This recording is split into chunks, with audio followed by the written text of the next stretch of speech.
Thoisna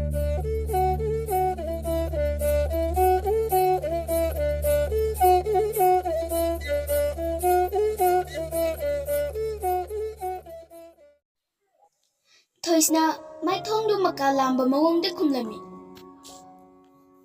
Babung adugibu mide kaidobe haidino nacha lerisidi adum haibiro bemada aigi number laibane aduda adum tawbiro choidana laksage aduga babungi wulisu soidana leijage karigumba sen thungi problem lairabasu nachada adum haibiro ana ek haibusidi yamluna khangadabane gulido ꯑꯩꯈꯣꯏꯒꯤ ꯕꯖꯥꯔꯗ ꯐꯪꯗ꯭ꯔꯕꯁꯨ ꯑꯩ ꯏꯝꯐꯥꯜꯗ ꯆꯠꯂꯒ ꯂꯩꯖꯔꯨꯒꯦ ꯑꯗꯨꯝꯅ ꯊꯣꯏꯁꯅꯥꯅ ꯊꯧꯅꯥ ꯐꯅ ꯍꯥꯏꯕꯗꯨ ꯇꯥꯕꯗ ꯊꯣꯏꯁꯅꯥ ꯑꯐꯕ ꯃꯤꯅꯤ ꯍꯥꯏꯅ ꯈꯜꯂꯝꯃꯤ ꯑꯗꯨꯒ ꯕꯦꯃꯒꯤ ꯃꯄꯥꯅ ꯕꯦꯃꯗ ꯍꯥꯏꯔꯝꯃꯤ ꯀꯩꯗꯧꯔꯒꯦꯅꯦ ꯕꯦꯃ ꯅꯪꯕꯣ ꯀꯩꯒꯤꯅꯣ ꯅꯠꯇꯨꯗ ꯇꯨꯃꯤꯟ ꯐꯝꯗꯨꯅ ꯂꯩꯔꯤꯗꯨꯕꯣ ꯆꯠꯂꯣ ꯏꯆꯥ ꯊꯣꯏꯁꯅꯥꯒꯤ ꯆꯥ ꯑꯍꯥꯎꯕ ꯑꯃ ꯇꯨꯝ ꯁꯦꯝꯗꯣꯔꯛꯑꯣ ꯃꯄꯥꯒꯤ ꯋꯥꯍꯩꯗꯨ ꯇꯥꯕꯗ ꯕꯦꯃ ꯃꯄꯥꯗ ꯑꯣꯟꯁꯤꯟꯗꯨꯅ ꯍꯣꯏ ꯕꯕꯥ ꯑꯩ ꯁꯦꯝꯃꯨꯔꯒꯦ ꯑꯁꯤ ꯍꯥꯏꯔꯝꯂꯒ ꯕꯦꯃꯗꯨ ꯀꯤꯆꯟ ꯂꯣꯝꯗ ꯆꯪꯈꯤ ꯕꯦꯃ ꯆꯥꯛꯈꯨꯝ ꯌꯧꯔꯕꯗ ꯆꯥ ꯂꯣꯟꯕ ꯍꯧꯔꯦ ꯆꯥ ꯂꯣꯟꯅ ꯂꯣꯟꯅ ꯕꯦꯃ ꯃꯊꯟꯇ ꯈꯟꯖꯩ ꯀꯩꯅꯣꯅꯦ ꯑꯩꯅ ꯇꯧꯗꯣꯏꯁꯤꯕꯣ ꯊꯣꯏꯁꯅꯥꯒ ꯋꯥꯔꯤ ꯑꯃꯠꯇ ꯁꯥꯟꯅꯗ꯭ꯔꯦ ꯕꯕꯥꯒꯤ ꯑꯅꯥꯕꯅ ꯀꯝꯗꯧꯕ ꯑꯗꯨꯒ ꯑꯩꯅ ꯑꯃꯨꯛ ꯋꯥꯔꯤ ꯋꯥꯇꯥꯏ ꯁꯥꯟꯅꯔꯦ ꯃꯥꯅꯗꯤ ꯑꯩꯕꯨ ꯃꯥꯅ ꯍꯥꯏꯕ ꯋꯥꯗꯨ ꯌꯥꯔꯤꯕꯣꯏ ꯈꯟꯈꯤꯗꯣꯔꯤꯕ ꯑꯁ ꯊꯣꯛꯄ ꯑꯃ ꯂꯥꯛꯄ ꯍꯥꯏꯕꯗꯨꯅꯦ ꯏꯁꯣꯔꯅ ꯇꯝꯕ ꯑꯃ ꯃꯔꯥꯏꯅ ꯂꯥꯛꯆꯔꯅꯤꯗ ꯑꯆꯨꯝꯕ ꯆꯠꯄ ꯃꯤꯒꯤꯗꯤ ꯏꯁꯣꯔ ꯂꯩ ꯍꯥꯏꯅꯕꯅꯤ ꯑꯁꯨꯝꯅ ꯋꯥꯈꯜ ꯈꯟꯅ ꯈꯟꯅ ꯆꯥꯗꯨ ꯂꯣꯟꯈꯤꯕꯅ ꯆꯥ ꯑꯗꯨ ꯂꯣꯏꯈꯤꯕ ꯈꯪꯍꯧꯗꯦ ꯆꯥ ꯂꯣꯟꯕ ꯂꯣꯏꯔꯕꯗ ꯕꯦꯃ ꯆꯥ ꯑꯗꯨ ꯄꯨꯔꯛꯂꯒ ꯕꯦꯃꯒꯤ ꯃꯄꯥꯕꯨꯡꯗ ꯍꯥꯟꯅ ꯄꯤꯔꯤ ꯑꯗꯨꯒ ꯆꯥꯗꯨ ꯊꯣꯏꯁꯅꯥꯗ ꯑꯃꯨꯛ ꯄꯤ ꯊꯣꯏꯁꯅꯥ ꯕꯦꯃꯗ ꯃꯨꯟꯅ ꯌꯦꯡꯂꯒ ꯑꯁꯨꯝꯅ ꯍꯥꯏꯔꯛꯏ ꯕꯦꯃ ꯅꯪꯒꯤ ꯆꯥꯁꯤꯗꯤ ꯌꯥꯝ ꯍꯥꯎꯗꯧ ꯃꯥꯜꯂꯤꯕꯣ ꯕꯦꯃ ꯅꯣꯛꯐꯦꯠ ꯇꯧꯔꯗꯨꯅ ꯈꯨꯝꯂꯛꯏ ꯍꯥꯎꯇꯕꯅꯤꯗ ꯂꯣꯟꯕꯤꯅꯕ ꯂꯩꯇꯕꯒꯤ ꯑꯩꯅ ꯁꯨꯝ ꯂꯣꯜꯂꯕ ꯍꯥꯏꯗꯨꯅꯤ ꯆꯥ ꯊꯛꯄ ꯂꯣꯏꯔꯕꯗ ꯊꯣꯏꯁꯅꯥ ꯕꯦꯃꯒꯤ ꯃꯄꯥꯗ ꯑꯁꯨꯝꯅ ꯍꯪꯂꯛꯂꯝꯃꯤ ꯄꯥꯕꯨꯡ ꯏꯁꯇ꯭ꯔꯤꯞ ꯀꯌꯥꯅꯣ ꯉꯁꯤ ꯒꯨꯂꯤ ꯂꯩꯅꯤ ꯍꯥꯏꯕꯗꯨꯕꯣ ꯃꯗꯨꯗ ꯕꯦꯃꯒꯤ ꯃꯄꯥꯅ ꯈꯔ ꯌꯥꯝꯅ ꯂꯩꯁꯤꯜꯂꯒ ꯊꯝꯕꯕꯨꯗꯤ ꯌꯥꯕ ꯖꯥꯠꯅꯤꯗ ꯑꯗꯨꯗ ꯍꯟꯗꯛꯁꯦ ꯁꯦꯟ ꯊꯨꯝꯁꯦ ꯈꯔ ꯐꯔꯛ ꯇꯥꯗꯅ ꯇꯧꯕꯅꯤꯗ ꯏꯁꯇ꯭ꯔꯤꯞ ꯑꯃꯇꯪ ꯂꯩꯕꯤꯔꯣ ꯕꯦꯃ ꯅꯉꯣꯟꯗ ꯑꯔꯩꯕꯗꯣ ꯄꯨꯊꯣꯔꯛꯑꯒ ꯊꯣꯏꯁꯅꯥꯗ ꯄꯤꯈ꯭ꯔꯣ ꯃꯗꯨꯗ ꯊꯣꯏꯁꯅꯥꯅ ꯍꯥꯏꯔꯝꯃꯤ ꯄꯥꯕꯨꯡ ꯏꯁꯇ꯭ꯔꯤꯞ ꯈꯔ ꯌꯥꯝꯅ ꯂꯩꯔꯛꯂꯒꯦ ꯀꯩꯝ ꯈꯜꯂꯨꯅꯣ ꯄꯩꯁꯥ ꯅꯨꯡꯁꯥꯒꯤ ꯑꯋꯥꯠ ꯑꯄꯥ ꯂꯩꯔꯁꯨ ꯅꯆꯥꯗ ꯑꯗꯨꯝ ꯍꯥꯏꯕꯤꯔꯣ ꯄꯥꯕꯨꯡ ꯀꯩꯝꯇ ꯋꯥꯕꯤꯒꯅꯨ ꯅꯆꯥꯅ ꯑꯗꯨꯝ ꯐꯅꯕ ꯇꯧꯖꯔꯛꯀꯦ ꯍꯌꯦꯡꯋꯥꯏ ꯑꯩꯅ ꯉꯝꯗꯕ ꯃꯇꯥꯡꯗꯁꯨ ꯄꯥꯕꯨꯡꯒꯤ ꯃꯇꯦꯡ ꯂꯧꯕ ꯂꯥꯛꯇꯣꯏꯅꯦ ꯃꯗꯨꯒꯤ ꯋꯥꯍꯩꯗꯨ ꯇꯥꯕꯗ ꯕꯦꯃꯒꯤ ꯃꯄꯥꯅ ꯌꯥꯅꯤꯗ ꯌꯥꯅꯤꯗ ꯑꯔꯩꯕꯗꯨꯅ ꯍꯥꯟꯅ ꯂꯩꯔꯁꯨ ꯕꯦꯃ ꯇꯁꯦꯡꯅ ꯊꯣꯏꯁꯅꯥꯒꯤ ꯃꯃꯥꯡꯗ ꯏꯀꯥꯏꯕ ꯐꯥꯎꯔꯝꯃꯤ ꯃꯥꯒꯤ ꯏꯃꯨꯡꯒꯤ ꯐꯤꯕꯝ ꯎꯔꯕꯗ ꯎꯁꯤꯠꯇꯕꯒꯤ ꯃꯑꯣꯡꯗ ꯍꯥꯏꯔꯛꯄꯗꯨ ꯕꯦꯃꯅ ꯃꯄꯨꯛꯅꯤꯡ ꯅꯨꯡꯁꯤꯔꯝꯃꯤ ꯑꯁꯨꯝꯅ ꯃꯄꯨꯛꯅꯤꯡ ꯅꯨꯡꯁꯤꯅ ꯃꯄꯥꯒꯤ ꯍꯤꯗꯥꯛ ꯂꯩꯅꯕ ꯁꯦꯟꯗꯨ ꯄꯨꯊꯣꯔꯛꯂꯒ ꯕꯦꯃꯒꯤ ꯃꯄꯥꯗ ꯄꯤꯔꯝꯃꯤ ꯕꯦꯃꯒꯤ ꯃꯄꯥꯅ ꯁꯦꯟ ꯑꯗꯨ ꯊꯣꯏꯁꯅꯥꯗ ꯄꯤꯔꯤ ꯁꯦ ꯏꯕꯨꯡꯉꯣ ꯊꯣꯏꯁꯅꯥ ꯏꯄꯥꯒꯤ ꯒꯨꯂꯤꯁꯤꯗꯤ ꯏꯆꯥꯅ ꯈꯔ ꯂꯩꯕꯤꯔꯣꯀꯣ ꯃꯗꯨꯗ ꯊꯣꯏꯁꯅꯥ ꯃꯈꯥ ꯇꯥꯔꯛꯂꯝꯃꯤ ꯕꯕꯥꯁꯤꯗꯤ ꯑꯩꯅ ꯑꯗꯨꯝ ꯂꯩꯔꯁꯨ ꯌꯥꯕꯗꯨꯕꯨ ꯊꯣꯏꯁꯅꯥ ꯑꯁꯨꯝꯅ ꯑꯃꯨꯛ ꯍꯥꯏꯔꯛꯂꯝꯃꯤ ꯕꯕꯥ ꯑꯗꯨꯗꯤ ꯑꯩꯁꯨ ꯍꯟꯅꯕ ꯇꯧꯈ꯭ꯔꯒꯦ ꯊꯣꯏꯁꯅꯥ ꯕꯦꯃꯗ ꯌꯦꯡꯂꯒ ꯕꯦꯃ ꯆꯠꯂꯨꯈꯤꯒꯦꯀꯣ ꯍꯣꯔꯦꯟ ꯍꯤꯗꯥꯛ ꯂꯩꯔꯀꯥꯟꯗ ꯑꯃꯨꯛ ꯊꯤꯜꯂꯛꯑꯒꯦ ꯕꯦꯃ ꯍꯣꯏ ꯍꯥꯏꯔꯝꯂꯒ ꯏꯃꯨꯡꯂꯣꯝꯗ ꯆꯪꯈꯤ ꯑꯗꯨꯒ ꯊꯣꯏꯁꯅꯥꯁꯨ ꯕꯦꯃ ꯍꯣꯏꯒꯤ ꯌꯨꯝꯗꯒꯤ ꯍꯟꯈꯤꯔꯝꯃꯤ ꯑꯃꯔꯣꯝꯗ ꯊꯣꯏꯁꯅꯥꯅ ꯕꯖꯥꯔꯗ ꯆꯠꯂꯤꯕꯗꯨ ꯍꯤꯗꯥꯛ ꯂꯩꯕ ꯆꯠꯄꯒꯤ ꯂꯝꯕꯤ ꯑꯗꯨꯗ ꯃꯃꯥꯟꯅꯕ ꯄ꯭ꯔꯦꯝꯖꯤꯠꯁꯨ ꯊꯦꯡꯅꯔꯝꯃꯤ ꯃꯗꯨꯗ ꯄ꯭ꯔꯦꯝꯖꯤꯠꯅ ꯊꯣꯏꯁꯅꯥꯗ ꯍꯪꯂꯛꯂꯝꯃꯤ ꯊꯣꯏꯁꯅꯥ ꯀꯩ ꯂꯩꯔꯒꯦ ꯕꯖꯥꯔꯁꯤꯗ ꯏꯊꯥ ꯊꯥꯖꯗꯅ ꯂꯥꯛꯂꯝꯃꯤꯁꯤꯕꯣ ꯊꯣꯏꯁꯅꯥ ꯅꯣꯛꯐꯦꯠ ꯇꯧꯔꯗꯨꯅ ꯄ꯭ꯔꯦꯝꯖꯤꯠ ꯕꯦꯃꯒꯤ ꯕꯕꯥꯒꯤ ꯍꯤꯗꯥꯛ ꯂꯩꯕ ꯂꯥꯛꯄꯅꯤ ꯑꯗꯨ ꯅꯪꯗꯤ ꯀꯩ ꯂꯩꯔꯝꯃꯤꯅꯣ ꯄ꯭ꯔꯦꯝꯖꯤꯠ ꯊꯣꯏꯁꯅꯥꯒꯤ ꯄꯥꯎꯈꯨꯝ ꯑꯣꯏꯅ ꯏꯇꯥꯎꯕꯤ ꯐꯨꯔꯤꯠ ꯑꯃꯠꯇ ꯂꯩꯒꯦꯅ ꯂꯥꯛꯂꯝꯕꯅꯤ ꯑꯗꯣ ꯌꯥꯝꯅ ꯅꯛꯁꯤꯟꯅꯈ꯭ꯔ ꯃꯥꯜꯂꯤꯗ ꯅꯀꯨꯕꯣꯛꯀꯤ ꯍꯤꯗꯥꯛꯀꯁꯦ ꯂꯩꯔꯝꯃꯦꯕ ꯑꯗꯨ ꯊꯣꯏꯁꯅꯥ ꯕꯦꯃꯅꯕꯨ ꯌꯥꯔꯛꯂꯕ꯭ꯔꯣ ꯊꯣꯏꯁꯅꯥ ꯃꯃꯥꯏꯗꯨ ꯈꯔ ꯂꯨꯛꯊꯔꯛꯏ ꯄ꯭ꯔꯦꯝꯖꯤꯠ ꯈꯪꯗꯦꯗ ꯀꯩꯝꯇ ꯍꯥꯏꯔꯛꯇꯔꯤ ꯅꯨꯡꯁꯤ ꯍꯥꯏꯅꯗꯤ ꯐꯣꯡꯗꯣꯛꯈ꯭ꯔꯕꯅꯦ ꯌꯥꯅꯤꯡꯂꯤꯔꯥ ꯌꯥꯅꯤꯡꯗ꯭ꯔꯤꯔꯥ ꯍꯥꯏꯕꯁꯨ ꯀꯩꯝꯇꯁꯨ ꯍꯥꯏꯔꯛꯇꯦ ꯊꯣꯏꯁꯅꯥ ꯋꯥꯗꯨ ꯉꯥꯡꯕ ꯂꯣꯏꯗ꯭ꯔꯤꯉꯩ ꯄ꯭ꯔꯦꯝꯖꯤꯠꯅ ꯃꯔꯛ ꯊꯠꯂꯒ Aduga karamna nangna magi babagi hidak leba lakliba. Thoisnana hairaklami. Premjit ngasido mana phone tawraklaga aingunda moy yumda lakte yadena hairakpa. Aduda aisu kaigino haibadu hanghokdraba. Chattadi chatlurage khanduna moida chatlubane. Aduda magi babana haiba oirame. Aduga babagi BP guli su leitre kita leibiyo na hairakpa. Aibu mateng khara pangbiyo haibaduda ai ngasi hidak leba laklamisi. Maduda Premjit khangnok noktuna hairi. Phajai he wari sidi bhai isora nangonda chance phajaba ama pibire. Nangna bemabu yam nungsibaduda isora ubira male. Ado chance nang manghanba yade ko. Nang mangonda pangba yaba mateng kaya pangsilaga magidama hingle habase mangonda utkadabane. Aduga aikhoina yu thakpa jor sanaba athe ate thabaksingdudi mangondamda khanghanba yade ko. Thoisna yamna serious oibagi mawongda hairakhi. Adu khangkradi kada yarani. Adu he khangkhibada pura asoire. Adu phare kona amuk thenarase ngasigi dei chakrage ko. Premjit na hoi haibaga loinana mafamdudagi makhoi ani kainaki. Amadi Thoisna hidak adu leiraba matungda bema hoida amuk thinba changlami. Asumna numitu madi hawkre. Mathangi ayuktudani Thoisna nganta hagwatlaga Rosti hoida chatnabagidamak nganna loisinduna loikre. Thoisna mingsel mamang aduda samset hatuna leiringaiduda Thoisnagi mamana asumna hairaki. Kainone yahau thengjakraba ichani ngasidi ngannaga hagwatlaga phirolga nana setlamisibu kadaida chatluge hairinone. Thoisna nokmi tawna khumlai. Ima magi matam haibadu lakladi yahaugase nganda yapoteda. Yahau thengladi ningjabase thungdau mandraba. Adunani ima. Ado ima nacha mai paknaba lupa chonga dang piruo. Maduda Thoisnagi mamana mamittu machanupada munne yengduna hairi. Kaino mai pakpasibu mamadagi selomnobra haise. Maduda Thoisnadu yamna haisingba mawongda khumnaklami. Hojikse paisagi jugne thaba ama tawge hairabadi sena namdana mai paktabrane. Yengune akhoi imanaba themnungdo chen namlaga police oikibado. Aduga chapmane aina chatli thabak sisu. Adu ima sum kuina nganglaidana kanadreba. Ai lupa chonga dudang bibiro. Thoisnagi mamana hairi. Ibungo nangma oidaba ngangbugi oja oina he tawradana. Ado oidabase kuina lasting oidabani ko. Masi hairamlaga Thoisnagi mamadu paisa laukthokpa changki. Aduga Thoisnada lupa chonga piri.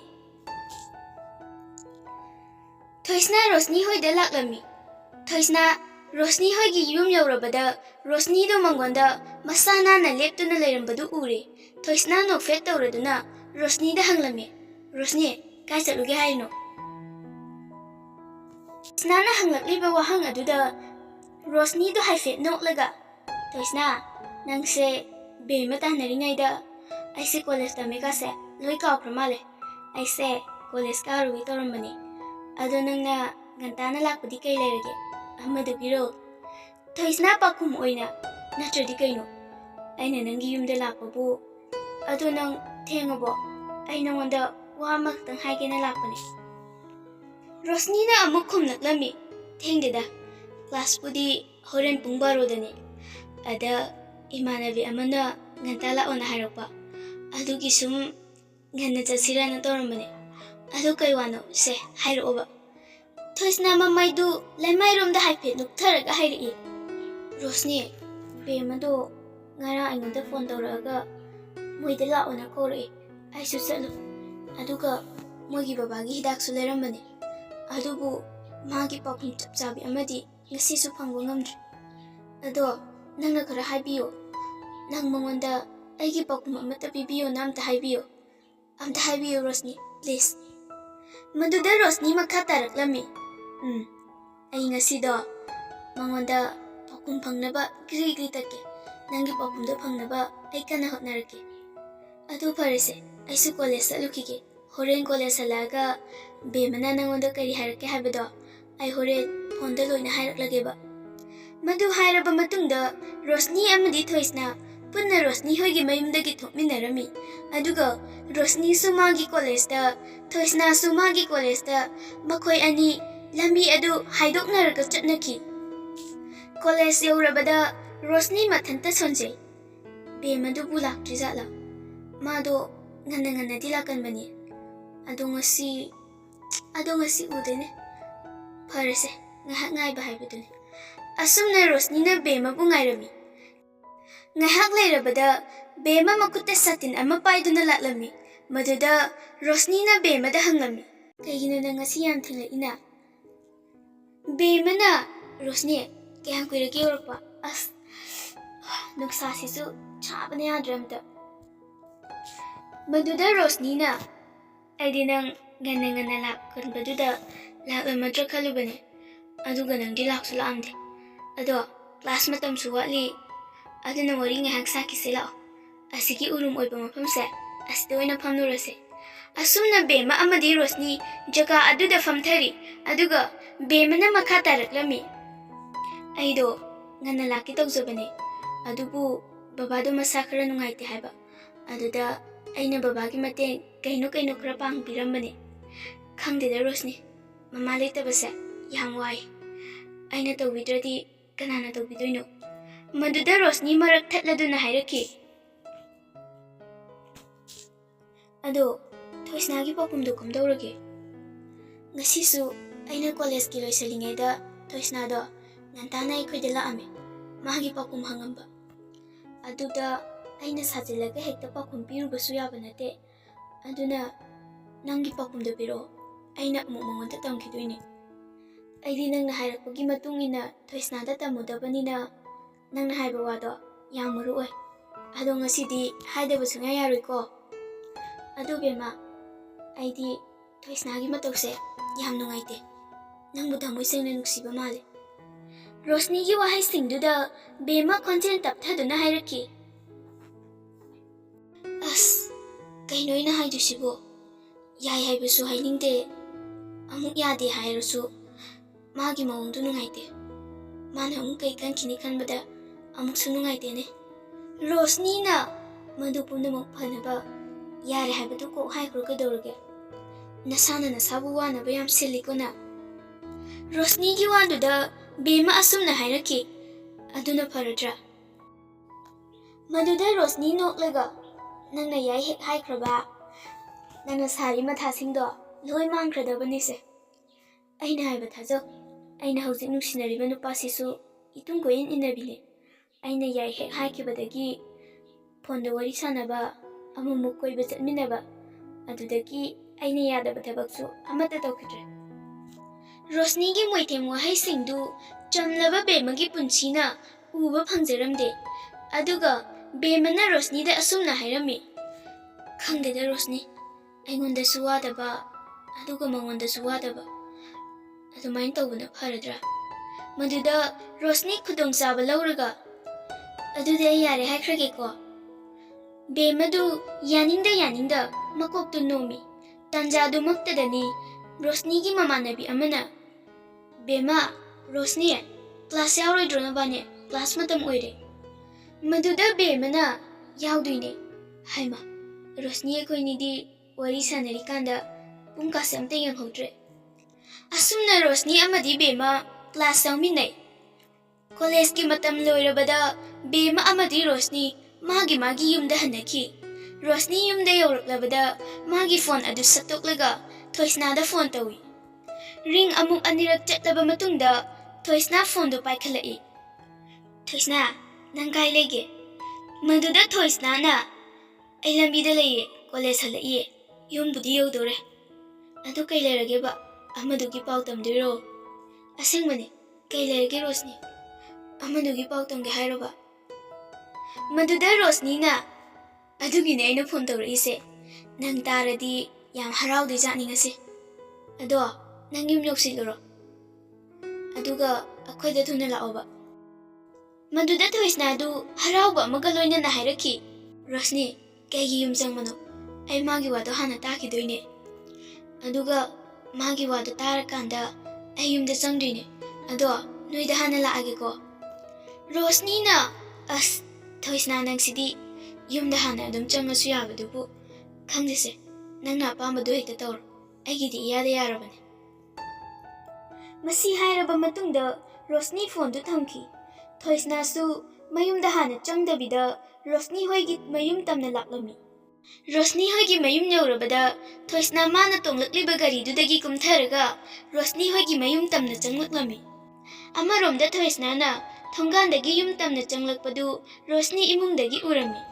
Rosni imungdagi thonglaklaga Thoisna da asumna hairaklami.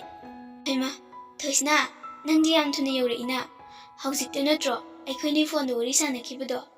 As nangsidi bemagine bo hairati sini nani ka kem khangdrehe. Maduda Thoisna nokhi tawduna hairaklami. Khangde Rosni, aidi bemase yam nuksise. Aduna magi pauni haibaduda gari kase kanna thawraga laklabane. Ado kaiwano nangna magi pau pure haidubo. Maduda Rosni du nokladuna hairaki. Thoisna nangbu amtadi phangkhoda hek lakpaga mangon sida leppaga tawridubu aidi noktum nokningida ngahaktam phamamuse ai haimahi semlake aduga haimahi thakna waridu ai loile lirage ko. Thoisna momon noktuna hairaki. Hoi phare do yamna di semlakanu ko haujikta imanaba mayamga haimahi thalakpada ngairiba. Maduda Rosni na hoida adu ngahak phamamuko. Asi hairamlaga Rosni du imungda changkhiduna haimahi semli. Thoisna Rosni hoigi mangonda thariba sofa duda phamnaga Rosni na haimahi semlibadu ngaiduna leiri. Tanja dudani Rosni gi mama imungdagi thoklaklaga Thoisna da hairaki. Ibungo Thoisna nangla amidana. Maduda Thoisna nolukpa amaga loinana. Hoi ima, ai Rosni da kainom hangena lakjarambane. Ado masu imungda haimahi semunina jangkibane. Maduda Rosni gi mama na makha taraklami. Oo, phare noi haimahi thakminaraga wari sanahukuko. Imasu pukri mapanda tharibu potchai singdo kita yangsilukige. Rosni gi mama du asumna amuk makha taraklami. As aikhoi lambisida kungba gari sidiba. Ado ibungo phamhaugoko ima inkhonda amta yangsilukige. Thoisna na amu hoi ima. Thoisna madu haiba hek loibaga Rosni du imungdagi plate amada haimahi yauraba cup aniga loinana thoklaki. Aduga Rosni na Thoisna da haimahi du amapi. Thoisna haimahi thakse. Haujikti asaba matanga oibanina haimahi thakpase yam haubane. Thoisna na kumlaki. Hoiba ado mana keke harake haba.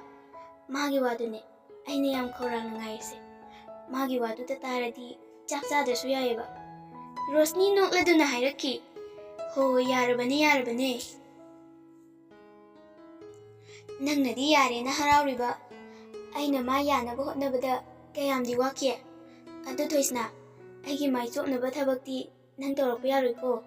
Maduda Thoisna harauba amaga loinana kumlaki. Asingwero Rosni, as aidi ngasise yam harawe. Hoi, ai nangi mai chopnaba amata tawrakoi. Adugidi kemta wagano nina. Ado Rosni, nangna nungaiba pawu birakpagi thank you. Ado ai thankre college halakpadagi yumdaga amta changamdre chatnaba tawrageko. Ngaikone nangbo haimahise thakise. Chatkesu haimahise thakana chatkibadi yabane. Maduda Thoisna haimahi do hope taksili. Aduga Rosni da hairai. Rosni yam nungaire. Pau nungaibasu pubirakpagi aduga haimahi ahaubasu pithakpagi. Adu ai chatlage ko imanabasingdasu nungaiba paukse amta tamlukige. Maduda Rosni noklaga khumlaki. Hoi chatlo. Gari do phajana thauko. Harauringaida amu khudongthiba tasani. Asumna Thoisna du Rosni hoigi mayumdagi thoklaki.